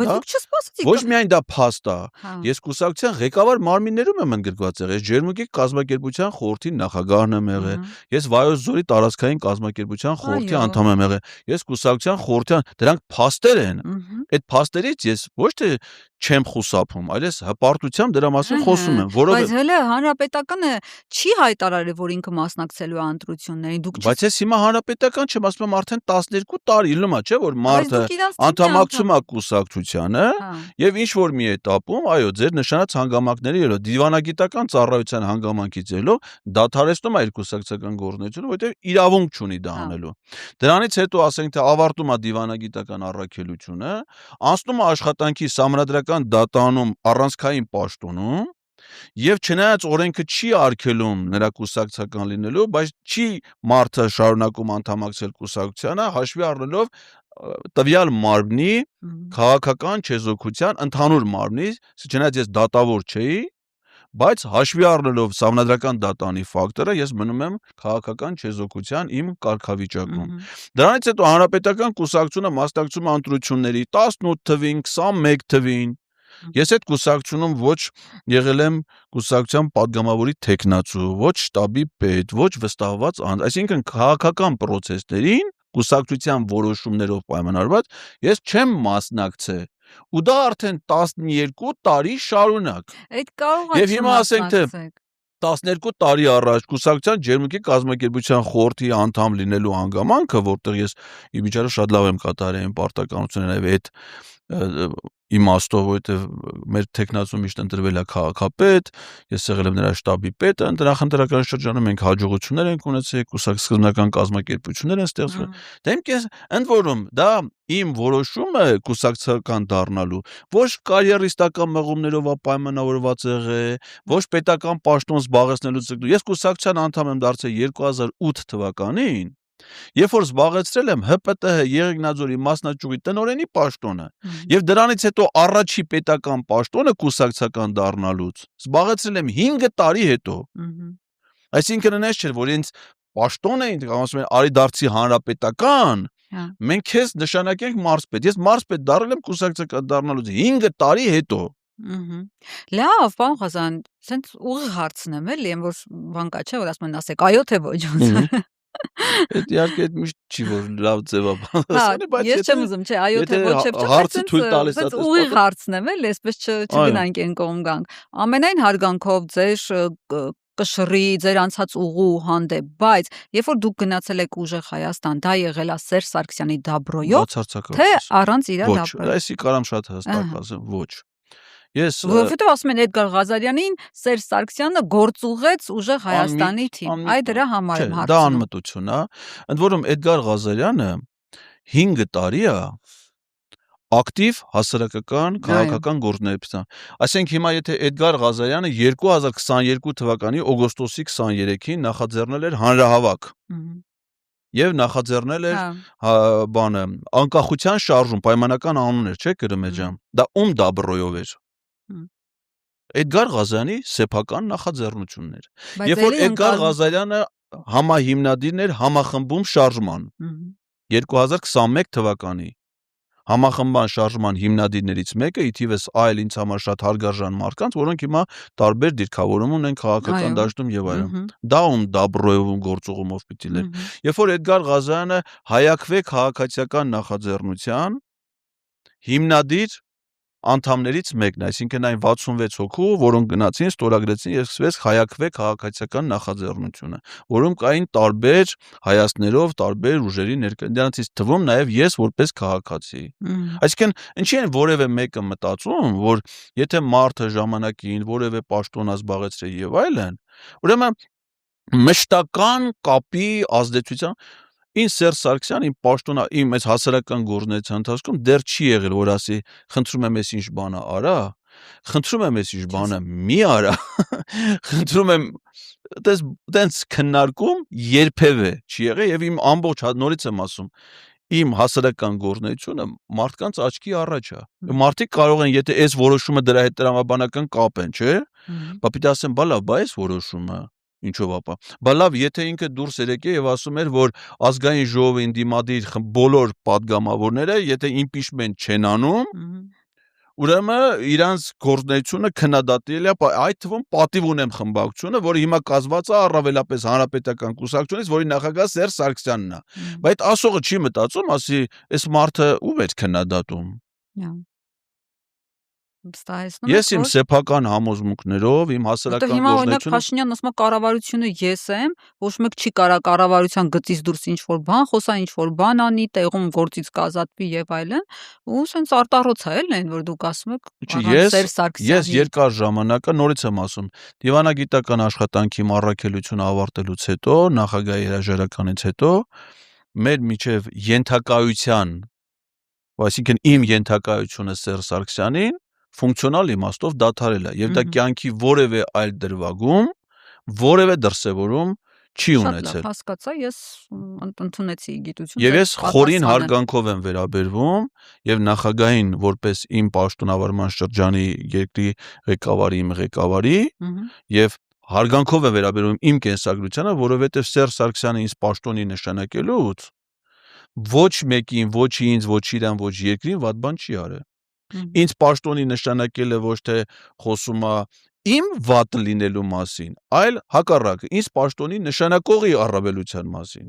Որովհետև եթե մարդը սեփական կյանքի ուղի է անցնում, դառնում է գիտությունների թեկնածու, դոցենտ, աշխատում է մի շարք կազմակերպություններում, միջազգային, ակադեմիական, դառնում է ու այդ կադրին Հայաստանի առանցքային բուհերից մեկի ամենամեծ ֆակուլտետի դեկան, որի հետ ոչ մեկը ոչ մի կապ չունի, բացի ես իմ սեփական արժանինքներից, ու այդ դեկանին զանգում են, ասում են վաղը ժամը 3-ին դուք նախագահի հետ հանդիպում ունեք, ու այդ հանդիպման ժամանակ առաջարկում է մարզպետի պաշտոնը, ու դա չի արվում որևէ ապօրինությամբ, աշխատանքի ընթացքում չի ներկայացում որևէ ապօրինի հանձնարարություն, որը դուք ճամպրուկով փող չեք տվել Սերժ Սարգսյանին։ Չեմ տվել, ինչ չեն ասել, որ գիտես, ինչ դու պետքա փող աշխատես, բերես 10 սրան, պետքա ես անես, ինչ չեն ասել, դու պիտի ինտրուդյուն կեղծես, ինչ չեն ասել, դու պիտի անազնվություններ անես, ստեղծել են նորմալ միջավայր եւ ես իմ ծառայություններն եմ մատուցել մեր նույն ձևով ինձ հրավիրում է նախագահ, ասում է, որ մենք քեզ առաջարկում ենք, ինքը առաջարկում է Լեհաստանում Հայաստանի դեսպանի պաշտոն։ Ընդ որում այն դեպքում, երբ որ արտաքին գործերի նախարարը ինքն է առաջարկում, հաշվի առնելով, որ ես մարզպետի պաշտոնում ունենում եմ ակտիվ շփումներ Հայաստանում հավատարմագրված դեսպանների հետ, ջերմուկում ունենք դիվանագետների ջերմուկյան ակումբը, պարբերաբար դեսպանների այց, ակտիվ համագործակցություն Վայոց ձորի Կառլովի վարի, Վայոց ձորի Խոյի նահանգի Իրանի, Վայոց ձորի Արխանգելսկի մարզի Ռուսաստան, Վայոց ձորի Բելարուսի Միսկի մարզի, այսինքն այդ ամեն ինչը գնահատելով ասում են, որ մենք քեզ առաջարկում ենք դեսպանի պաշտոն մի երկրում, որտեղ 8 ամիս դեսպանի պաշտոնը թափել է, ոչ մեկ չէր ուզում այդ արժան։ Հա, նույնիսկ տենց։ Պարզա։ Հիմա ես իմ կենսագրության նկատմամբ եւ այն մարդկանց հետ, որ հետ ես անցել եմ այդ կենսագրությունը, ունեմ խորին հարգանք, բայց դա իմ ներկա կարգավիճակի, իմ գաղափարների, իմ հայացքների, իմ գործունեության հետ որևէ առնչություն չունի։ Ես դա ես հստակ տվեցի ոչ պատասխանը եւ շատ երկար պարզաբանեցի դրա հիմնավորումը։ Ես ընդունեցի գիտություն, պարոն Ղազարյան, դուք իմպիչմենտից այսպես հպանցիկ խոսեցիք, դրա հետ կապված էլ կուզեմ վերջնական ձեր դիրքորոշումը լսել։ Տեսեք, այդ իմպիչմենտի հետ կապված օրինակ ես հիշում եմ, որ ՔՊ պատգամավոր Թագուհի Ղազարյանը այսպես ասում էր, որ եթե Էդգար Ղազարյանն ու Նարեկ Մալյանը չլինեին, կարելի էր նրանց հորինել, որ ընդդիմությանը այսպես վնաս տան։ Հիմա դուք համարում եք, որ դուք իմպիչմենտի այդ ծրագրով ընդդիմությանն եք ավելի շատ վնաս տվել, այսպես փակուղու փորձել, փակուղի առաջացնել։ Նման բան չկա, որևէ մեկին վնաս տալու, որևէ մեկին խրախուսելու մտադրություն, նպատակադրում չի եղել։ Ամեն ինչը շատ պարզ է եւ տրամաբանական։ Իդեպ Նարեկը Մալյան ինքն էլ է ասել, որ ինքը այդ գաղափարին ընդունելի է համարել միացել 25 թվականի ընթացքում կամ դրանից մի քիչ ավելի առաջ, բայց ես դրա մասին իմ առաջի հայտարարությունը արել եմ 2022 թվականի օգոստոսի 23-ին, երբ որ Հանրապետության հրապարակում հրավիրել էի հանրահավաք։ Առաջին անգամ ես իմպիչմենտ անելու գաղափարը դրել եմ այդ ժամանակ, ընդ որում իմպիչմենտի հնարավորությունը առաջացել է դրանից 20 օր առաջ։ Օգոստոս 22 թվականի օգոստոսի 2-ից նոր կարելի էր վարչապետին անվստահություն հայտնել, որտեղ մի տարին այդ ժամանակ էր լռանում։ Այսինքն ես այդ գաղափարը ի սկզբանե ունեցել եմ, ընդ որում գաղափարի հեղինակային իրավունքներ ես չունեմ, որովհետև այդ գաղափարը ամրագրված է մեր սահմանադրությամբ։ Ասում է, որ եթե կառավարությունը չի իրականացնում իր գործունեության ծրագիրը, ուրեմն ազգային ժողով պետք նույնիսկ ոչ թե կարող է, այլ տրամաբանորեն պարտավոր է նրան անվստահություն հայտնի։ Իսկ մի տարի անց արդեն պարզ է, որ կառավարությունը իր ծրագրից հիմա այս պահին, երբ որ մեր քննարկումն հաղորդումը կգնա եթեր, ազգային ժողովում քննարկվում է կառավարության ծրագրի 2025 թվականի կատարողականը։ Եվ եթե ազգային ժողովի падգամավորներից որևէ մեկը տեսնում է շեղում, իսկ այդ շեղումը տեսնելու համար ընդհանրապես պետք է կարդալ կառավարության ծրագրի ցանկացած էջ։ Ամեն էջը ցանկացած։ Ես հիշում եք դուք էլ եք առթ եղել լուսաբանել եք ազգային ժողովը, որ գնում էի հանդիպումների, ասում եմ, թիվ ասեք։ այդ թվով բացում էի կառավարության էջում կարդում էի։ Այսպես աշկե փակ կարող եք դնել եւ Իսկ եթե դա տենց է արդեն դա իրանց, այսինքն Թաքուի Ղազարյանը ոչ թե պետք է նստի իր տարբեր գույնի մազերից, թաքնված ուղեղից բացահայտումներ անի, թե ինչի համար են նախաձեռն է, այլ կատարի իրա որպես падգամավորի պարտականություն։ Բայց չթիրախավորեն, որովհետև կնոջը չի կարելի իր արտաքին տեսքեր կապած։ Ես որպես առավելություն էի ներկայացնում։ Որովհետև տարբեր գույները իր ապարագայում դա որպես առավելություն էի ասում։ Այդ դեպքում ուրիշ բան։ Ինքը պիտի այդ մազերի տակ թաքնված ուղեղը իրան հուշի, որ դա ոչ թե մտահաղացում էր ինչ-որ մեկին վարկաբեկելու համար, այլ հուշի, որ եթե ինքը падգամավոր է, ապա падգամավոր է միայն այն բանի համար, որ կառավարության ծրագրին ազգային ժողովը հավանության արժանացրել, որովհետև եթե հավանության չարժանար, ազգային ժողովը դի լուծարվեր, ու ինքը չլներ падգամավոր։ Ու եթե ինքը մնացել է падգամավոր, ապա մնացել է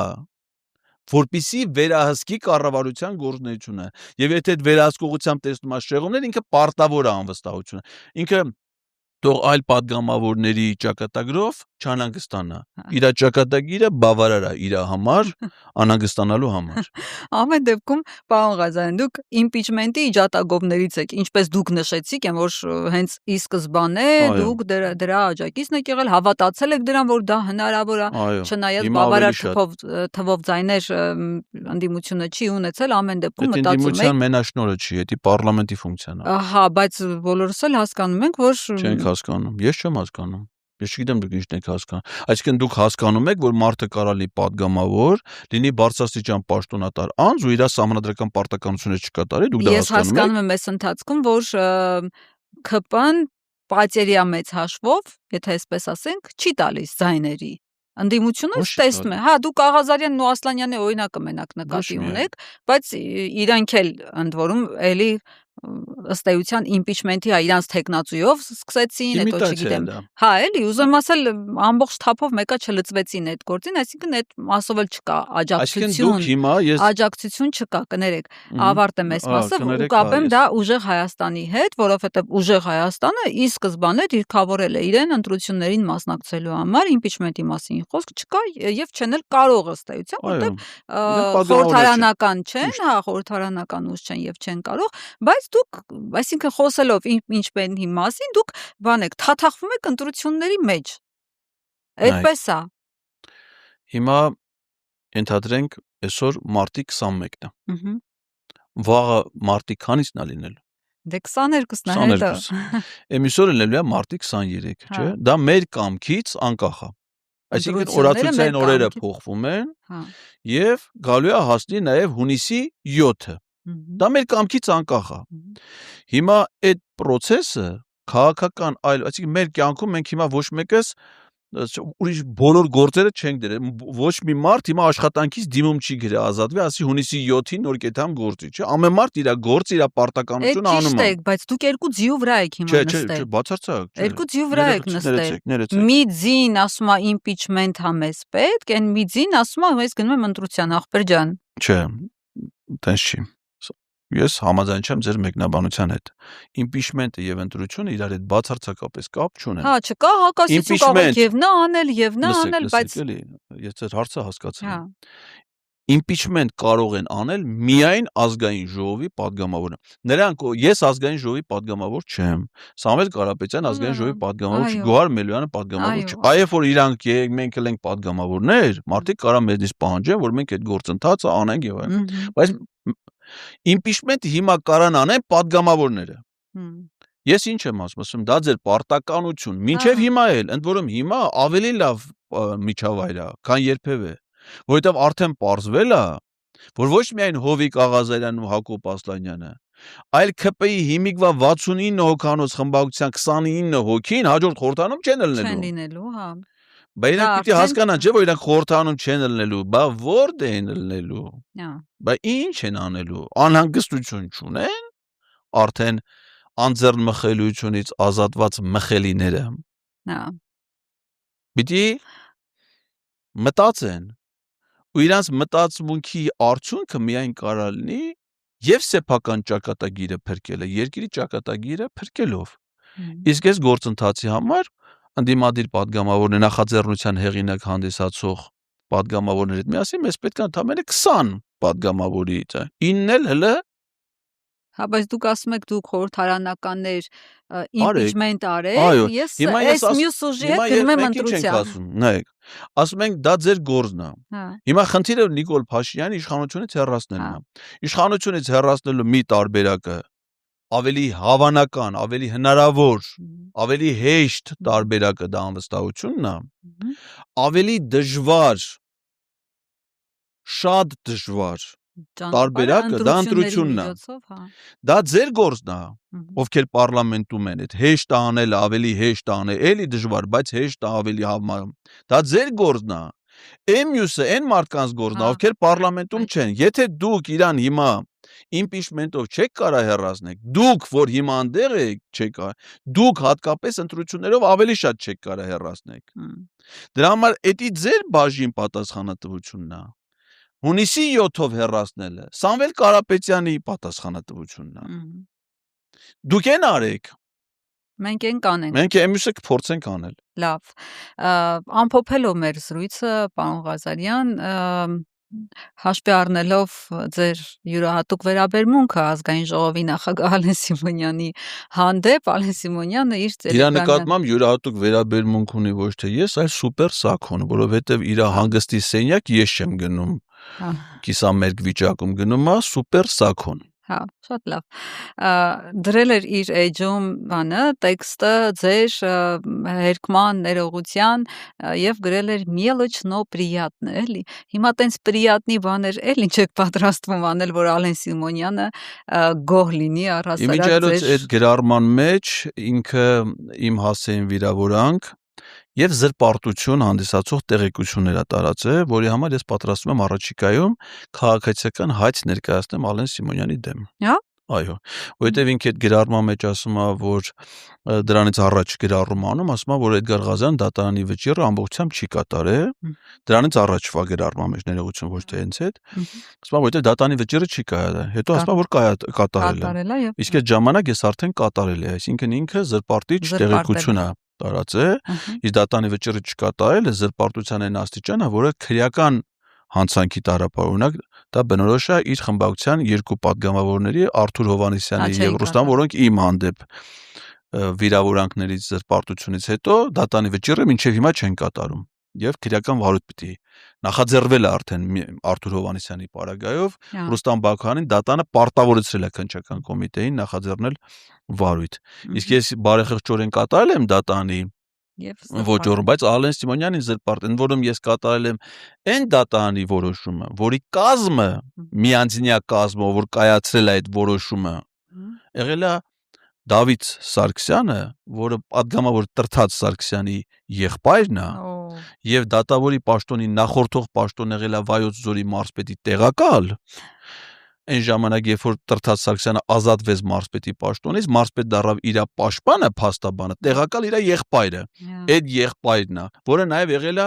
Մխիթար կապերով իրենց հետ։ Եվ ես այդ դատանին բացարկ եմ հայտնել։ Դատանը բացարկը մերժել է եւ կայացրել է այդ որոշումը իմ դեմ։ Այ Ալեն Սիմոնյանը պրիատնի է իր համար այդ մելեչը։ Բայց ինքը իր բոլոր պատասխանները կստանա, որովհետև հենց այդ որոշման հետ կապված ես պատրաստվում եմ դիմել Մարդու եվրոպական դատարան, որովհետև այստեղ արտար դատաքննության սկզբունքները խախտվել է։ Ես անցել եմ բոլոր ատյաններով Հայաստանի ներպետական։ Բան չեք թողել որոշում ուժի մեջ մտնի։ Բողոքարկել եմ։ Ես անցել եմ, ես բոլոր ատյաններով բողոքարկել եմ, բնականաբար Հայաստանում այս պայմաններում դժվար է ստանալ։ Իդեպ ասեմ խոսքը մենք խոսում ենք մի մարդի ինձ զրպարտություն են համարել այն տեղեկությունները,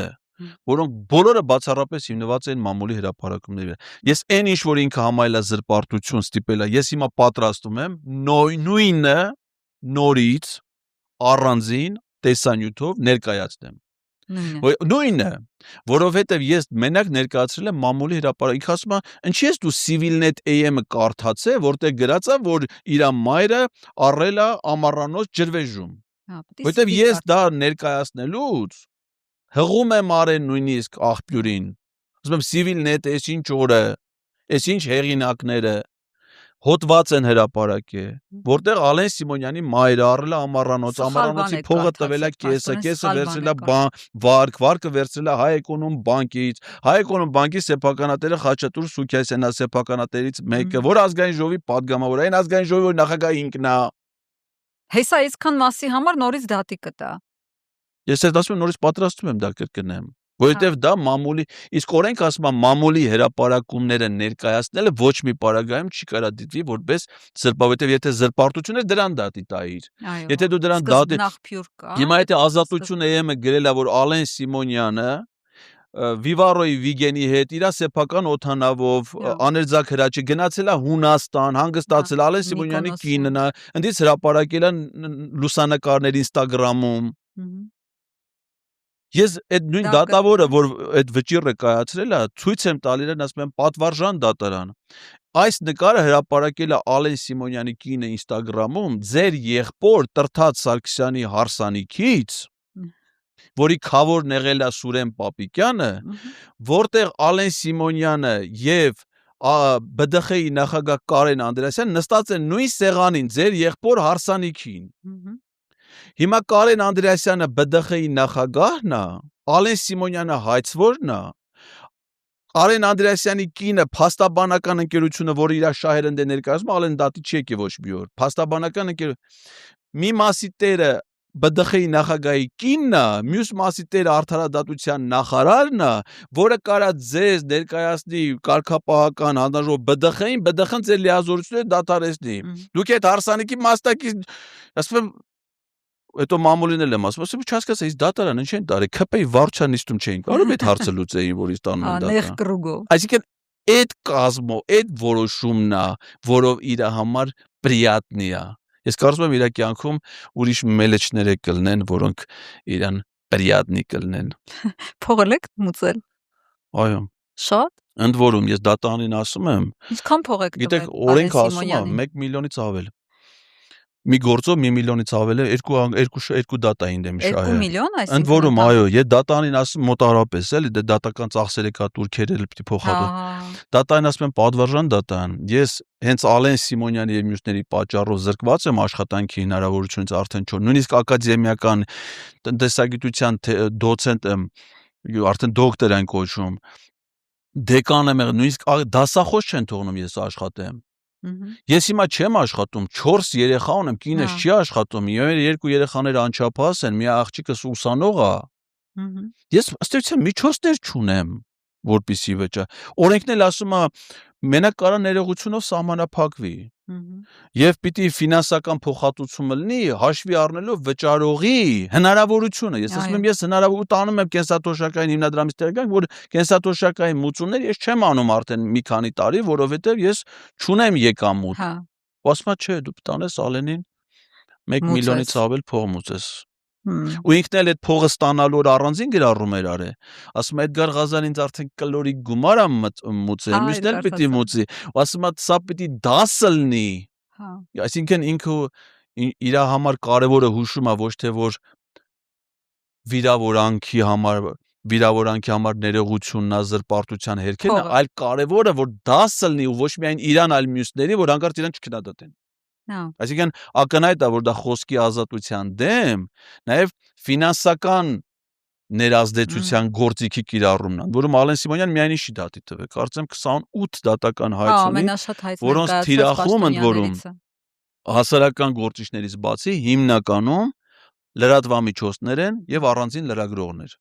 Ու բոլորից ֆինանսական լրագրողից կարա, չէ՞, ասի ներողություն խնդրի հերիքա։ Մեծ փող ուզելու իմաստ լրագրողից ինչ ես փող ուզում, չէ՞։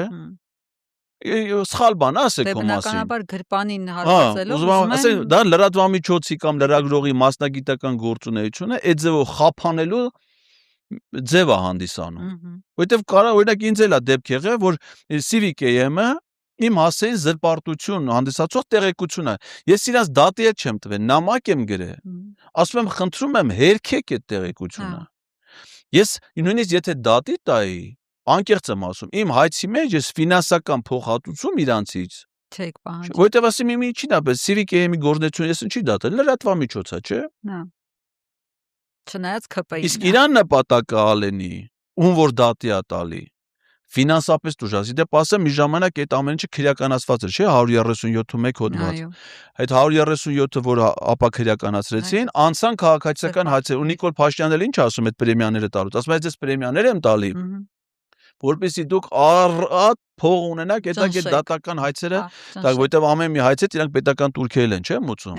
Ասում է, որ այդ турքի խնդիրը, որովհետև շահելուց այդ турք իրան հետ է գալի, բայց ասում է, հայցը տալուց որ փողի խնդրեմ չունենաք, առ քեզ պրեմիա։ Հասկացա։ Դուք հավատում եք, որ ընդդիմությունը հավաքական իմաստով կհաղթի Փաշինյանին ընտրություններում։ Ընտրությունների ելքը ինչպիսին է կանխատեսում այս պահի դրությամբ։ Գիտեք, ես միշտ ասել եմ, որ ընտրությունը դա ժողովրդավարական հասարակարգին բնորոշ ինստիտուտ է։ Բռնապետությունների ժամանակ ընտրություններ չեն լինում, բայց եթե միջոցառումը կոչվում ընտրություն, դա դեռ չի նշանակում, որ ընտրություն է։ Ադրբեջանում էլ են հայտարարվել ընտրություններ։ Այո։ Բայց դա ոչ մի նորմալ մարդ ընտրություն չի համարում։ Հիմա նայեք, ասեք սկսել է, չէ՞, արդեն ըստ էության, եթե ոչ օրը համենայն դեպս հայտարարվել է արդեն։ Կարող ենք ասել սկսել է, կենտրոնական դրականը ժամանակացույց ունի։ Արդեն խախտված է։ Որտեղ Սամվել Կարապետյանը, ով որ ֆավորիտն է այս ընտրություններում եւ հիմիկվա սոցիալություններով ավելի բարձր վարկանիշ ունի, քան Նիկոլ Փաշինյանը, գտնվում է անազատության մեջ, ընդ որում ապօրինի։ Իսկ ոչ մի հանցանք չի գործել։ Հնարավորություն չունի գնա հանդիպի իր թիմակիցների հետ։ Ասենք հիմա օրինակ ուժեղ Հայաստան դաշինքի հանդիպումներ են լինում, չէ՞, դաշինքի քաղաքական ուժի։ Մենք հնարավորություն չունենք հանդիպել Սամվել Կարապետյանի հետ, իր կարծիքը լսել, իր հետ բան խորհրդակցել։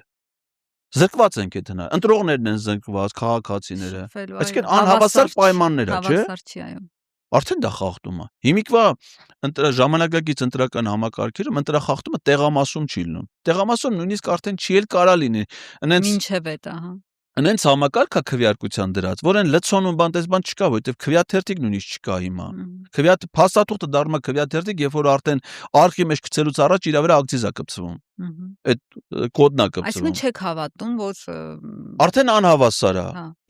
Անգամ այս անհավասար պայմաններում։ Անգամ այս անհավասար պայմաններում հիմա ինչ է ցույց տալի սոցհարցումները, որ Սամվել Կարապետյանը մեծամասնություն է հավաքելու խորհրդանում եւ ինքը դառնալու է Հայաստանի հաջորդ վարչապետը։ Հիմա այս պայն հասարակական այո, ունենալու է։ Կունենա։ Այո, որովհետեւ այս պայն մի քանի ուժերի մեջ են, չի հարցում անում, նորից մյուսները, որոնք որ չեն ասնելու, դրանց քվեները վերաբաշխվելու է, գալու է միանա ամենամեծին, ով առաջատարն ալնելու, նայել որոշել է ով պետք է լինի վարչապետ։ Այսինքն ըստ էության հիմա կարող ենք ասել, որ եթե անգամ այս անհավասար պայմաններում էլի պարտվելու է ԿՊ։ Ինքը պարտվում է։ Եվ հեռանալու։ Բայց ասենք մենք գործ ունենք մի իրավիճակի հետ, որ ինքը ցանկացած ապօրինության կարող է գնա։ Դրա համար պիտի ժողովուրդը կամային բարձր պատրաստակամություն ցուցաբերի քաղաքացիական իմաստով, որպես իշխանության տեր, որ թույլ չտա իշխանության իրեն ծառայող այս պահի փոքրիկ խմբակը իրան տերը զգա։ Տերը ժողովուրդն է,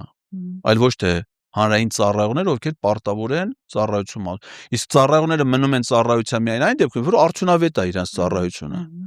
Պարզամ, շնորհակալ եմ այսօրվա զրույցի համար, պարոն Ղազարյան։ Այսօր այսքանը, սիրելի հետևորդներ, ես հիշեցնեմ, որ իմ հյուրը հասարակական, քաղաքական գործիչ, ամենաաշխատասերը, կարող եմ ասել, քաղաքական դաշտում Էդգար Ղազարյանն էր։ Կհանդիպենք մենք մյուս շաբաթ։ Դուք այս ընթացքում, եթե չեք արել, բաժանորդագրվեք մեր ալիքին եւ Patreon-ին։ Ցտեսություն։